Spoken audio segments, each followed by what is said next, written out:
এইটা কোনো সিনেমার শুটিং না, এইটা হচ্ছে ইসরায়েলের প্রেসিডেন্ট ইরানের অ্যাটাক দেখে নিজের বাসভবন ছেড়ে দৌড়ে পালাচ্ছে। শতানের বাচ্চা ফালানোর সময় ইরাক কোন কোন জায়গা দিয়ে টুলিস হয়েছে সেইটা একটু দেখতে গেছে। এমুই চাইলে বুঝতেন না, হেমুইছে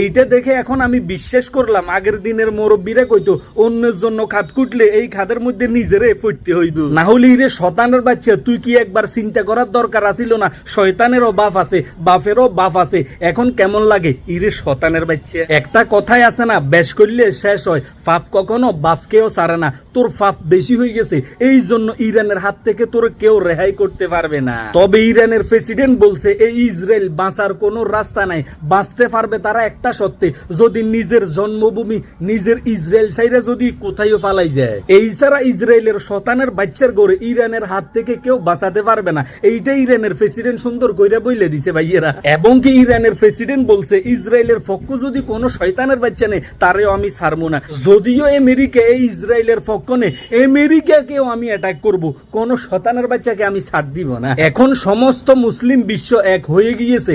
সৌদি আরব বলছে আমরা ইরানের ফাঁসে আছি, পাকিস্তান বলছে আমরা ইরানের ফাঁসে আছি, তুর্কি বলছে আমরাও ইরানের ফাঁসে আছি। এইগুলি শোনার পরে, এইগুলি দেখার পরে ডোনাল্ড ট্রাম্প বাবাজি বলছে যে ইরানের হাত থেকে ইসরায়েলকে কেউ রক্ষা করতে পারবে না। আমি ইসরায়েলের ধ্বংসই দেখতেছি, কোনোভাবে ইসরায়েলের উন্নতি দেখতেছি না। সবচাইতে বড় কথা হচ্ছে ইরানের যে বোমাগুলি আছে সেইগুলি 300 ফিট মাটির নিচে ফুতে রাখছে, সেইগুলি দেশের কোনো শক্তি কোনো দিন ধ্বংস করতে পারবে না।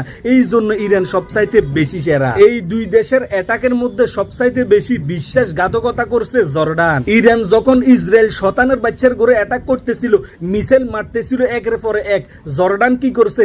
জর্ডানের দেশে থাইকে এই মিসাইল গুলিরে ধ্বংস করছে। এবং কি ইসরায়েল যখন অ্যাটাক করছিল ইরানকে, এই জর্ডান শতানের বাচ্চারা ইসরায়েলের মিসাইল গুলি ধ্বংস করে নাই। এবং কি ইসরায়েলের যে যুদ্ধ বিমানগুলি ইরানের দিকে আসতেছিল, এই জর্ডান শতানের বাচ্চারা সেইগুলিও বাধা দেয় নাই এবং কি ইরানকেও সতর্ক করে নাই। এই জন্য ইরানের কিছুটা ক্ষয়ক্ষতি হয়েছে। তবে সবচাইতে বড় কথা হচ্ছে মুসলিম বিশ্বগুলি এক হয়েছে, কিন্তু ইরানকে কে সহযোগিতা করতেছে এটা হচ্ছে সবচাইতে বড় কথা। আর ইসরায়েলের পিছনে আছে আমেরিকা, এই জন্য ইসরায়েলকে হারানো কিছুটা অসম্ভব। তো সবাই ভালো থাকেন, সুস্থ থাকেন, নিজের প্রতি খেয়াল রাখুন। ভিডিওটি ভালো লাগলে অবশ্যই শেয়ার করুন। আল্লাহ হাফেজ।